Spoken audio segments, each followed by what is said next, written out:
Ambati Silks, Kanchipuram Saree Store, now in Vijayawada. Exclusive Pattu Sarees, Salwas and Lehengas.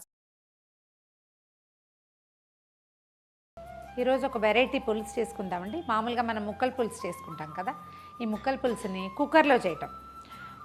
తర్వాత ముక్కల పులుసుకి మనం ఏం చేస్తాము, కొంచెం సాంబార్ పొడి ఏదైనా కొద్దిగా వేసుకుని తర్వాత కాస్త బియ్యపిండి లాంటివి పెడితే పులుసుకి చిక్కదనం వస్తుంది. పప్పు లేకుండా చేసేది. ఇవాళ శనగపిండి వేసి చేసుకుందాము, బాగుంటుంది డిఫరెంట్గా. ఎప్పుడైనా ఒకసారి ట్రై చేయొచ్చు, నచ్చితే రెగ్యులర్గా చేసుకోవచ్చు.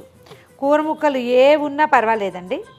అంటే మనం పులుసులో వేసుకునే రకరకాలు ఉంటాయి కదా, సొరకాయ, గుమ్మడికాయ, తర్వాత ఏమో వంకాయ, బెండకాయ, బీన్స్, చిక్కుళ్ళు, తర్వాత బఠానీలు లాంటివి ఏమైనా నానబెట్టి ఉంటే అవి, అలాంటివి ఏవైనా వేసుకోవచ్చు, బాగుంటుంది వెరైటీగా. వంకాయలు ముందు కట్ చేయలేదు, మిగిలిన ముక్కలు కట్ చేసాం. ఉల్లిపాయ ఎక్కువ వద్దు, జస్ట్ 2 ముక్కలే వేసుకుంటాము.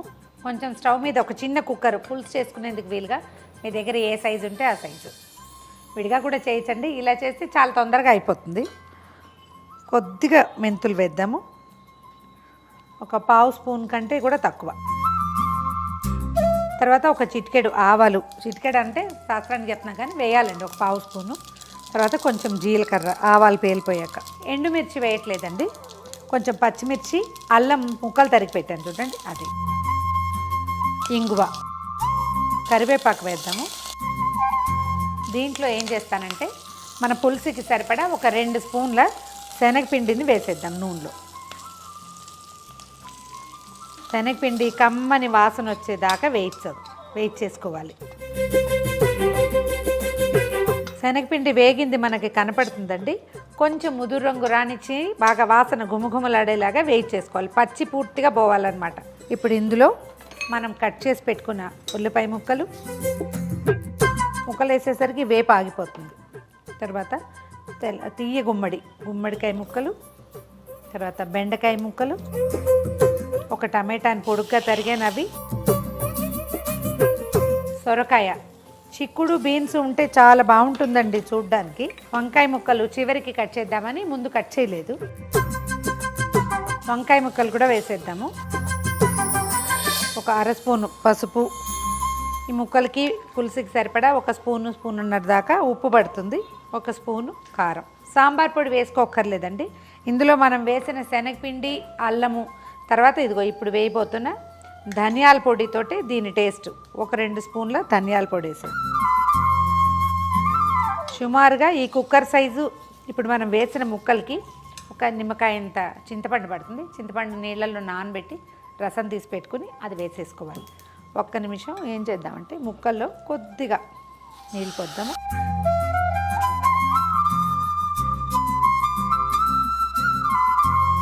ముక్కలు అడుగంటకుండా కొంచెం సెటిల్ అవ్వటానికి మనం చింతపండు పులుసు పీసుకి పెట్టుకునే లోపల ముందే కనుక తీసి పెట్టుకుంటే ఇంకా కొంచెం చకచక అయిపోతుంది. తీసి పెట్టుకున్న చింతపండు పులుసు పోసేద్దాం ఇందులో. సుమారుగా ఒక అంత నిమ్మకాయంత చింతపండు పడుతుంది, కనిపిస్తుంది కదా దీని కన్సిస్టెన్సీ మనకి. ఇప్పుడు శనగపిండి ధనియాలతోటి ఇది ఉడికి చిక్కపడిపోతుంది అనమాట. మరీ టంగుగా ఏమవదండి, ఒక మాదిరిగా ఉంటుంది.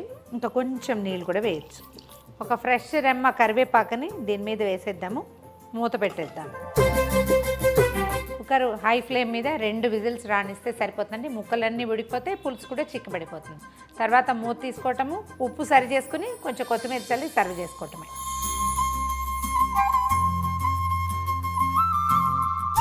పులుసు చూడండి చక్కగా చిక్కగా వచ్చింది కదా. మీకు చాయిస్ ఉంటే చిన్న బెల్లం వేసుకోండి, ఇక్కడ జనాలంతా ఒప్పుకోరు కానీ అలవాటు చేసేయండి. చింతపండులో బెల్లం వేయటం అనేది ఒక ప్రాక్టీసు, హెల్దీ ప్రాక్టీస్ కూడా. తీగా ఉండదు, కొంచెం పుల్లగా లేకుండా ఉంటుంది. ఇంకొంచెం కొత్తిమీర వేద్దాము. వాసన ఎంత బాగుందో, పొద్దున్న చేస్తే రాత్రికి ఇంకా ఎక్కువ టేస్టీగా ఉంటుందండి. ఇంకా చిక్కగా కావాలి పులుసు అని భావిస్తే ఒక 1/2 స్పూను శనగపిండి వేసుకోవచ్చు, కానీ చల్లారాక ఇది ఇంకా కొంచెం చిక్కగా అవుతుంది. ఇప్పుడు వేడిగా ఉంది కదా, చల్లారిన కొందికి చిక్కబడుతుంది, ఎంతో బాగుంటుంది. ట్రై చేసి చూడండి. బియ్యపిండి వేసే అలవాటు ఉన్నవాళ్ళు ఇది ఒకసారి చేసి చూస్తే శనగపిండి వేస్తే కూడా బాగుంటుందని తెలుస్తుంది. గుమగుమలాడే కుక్కర్లో ముక్కల పులుసు ట్రై చేసి చూడండి.